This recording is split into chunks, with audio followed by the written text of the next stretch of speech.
लालू जी चारा घोटाला किए थे लमसम 1,200 करोड़ का, और उसके बाद उनके बेटा भी कई घोटाला किए हैं, जमीन घोटाला, नौकरी घोटाला, क्या क्या घोटाला कर रहे हैं। इसमें अभी जो ईडी और सीबीआई जो एक्शन ले रहे हैं उसमें कुछ बतलाइए। इसे बतलाना क्या है, ये तो सरासर मतलब राजनीति हो रही है। तेजस्वी ने ही एक बार कहा था कि बीजेपी के 3 जमाई, ईडी, आईटी, सीबीआई, तो वही वाली बात है। ये जो केंद्रीय एजेंसियां हैं, चाहे वो सीबीआई हो या आईटी हो, इनकम टैक्स हो या ईडी हो, इनको निष्पक्ष होकर काम करना चाहिए। लेकिन पिछले कुछ वर्षों में, खास के 2014 के बाद से, जब से मोदी जी आए हैं, इन एजेंसियों ने बिल्कुल बीजेपी के शाखा की तरह काम करना शुरू कर दिया है ना। और सीबीआई की तो विश्वसनीयता देखिए रसातल में चली गई है। कई साल पहले सुप्रीम कोर्ट ने, जो हिंदुस्तान की सबसे ऊंची अदालत है सुप्रीम कोर्ट, उसने सीबीआई पर टिप्पणी की थी कि सीबीआई पिंजड़े का तोता है, जो मालिक सिखाता है वही बोलता है। अब ये जो सीबीआई हो, ईडी हो, ये तो सब पिंजड़े के तोता की तरह काम कर रहे हैं। देखिए, सीबीआई डायरेक्टर हो या ईडी डायरेक्टर हो, किसी की औकात नहीं है गौतम अडानी के घर छापा मारने की।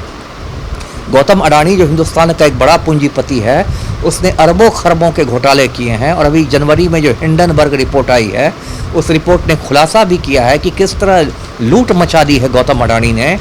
लेकिन गौतम अडानी पर कोई एक्शन नहीं होता है, क्योंकि जो हमारे प्रधानमंत्री है नरेंद्र मोदी, वही गौतम अडानी के प्रधान सेवक बने हुए हैं। पूरा हंगामा संसद में हुआ, विपक्ष ने मांग की जेपीसी बनाने की, संयुक्त संसदीय समिति बनाई जाए अडानी महाघोटाले की जांच के लिए। लेकिन मोदी ने वो बात नहीं मांगी, क्योंकि यदि जांच होगी तो मोदी जी भी लपेटे में आएंगे, है ना। तो गौतम अडानी को टच करने की औकात नहीं है, ना सीबीआई की औकात है, ना ईडी की औकात है। और लालू परिवार पर तो लगता है ये लोग पीएचडी कर रहे हैं, है ना। किसी दिन लालू से पूछताछ होगी, किसी दिन राबड़ी देवी से पूछताछ होगी, किसी दिन तेजस्वी से पूछताछ होगी, किसी दिन राजश्री यादव से पूछताछ होगी, किसी दिन मीसा यादव से पूछताछ होगी। तो लगता है कि आप पीएचडी कर रहे हैं एक परिवार पर। ऐसे इन्वेस्टिगेशन थोड़े ही होता है। और मैं तो मजाक में कहता हूं कि अब कुछ दिन बाद होगा कि लालू यादव की भैंस से भी पूछताछ करने के लिए सीबीआई के डायरेक्टर पहुंच जाएंगे पटना, है ना। अब वही बच रहा है कि लालू यादव की भैंस से पूछताछ होना बच गया है। तो देखिए, इस देश में कितनी लूट हुई है। नीरव मोदी जो था, 12,000 करोड़ रुपया लूट के भाग गया देश का, पंजाब नेशनल बैंक का। 12,000 करोड़ रुपया कोई मामूली रकम नहीं है गरीब मुल्क के लिए।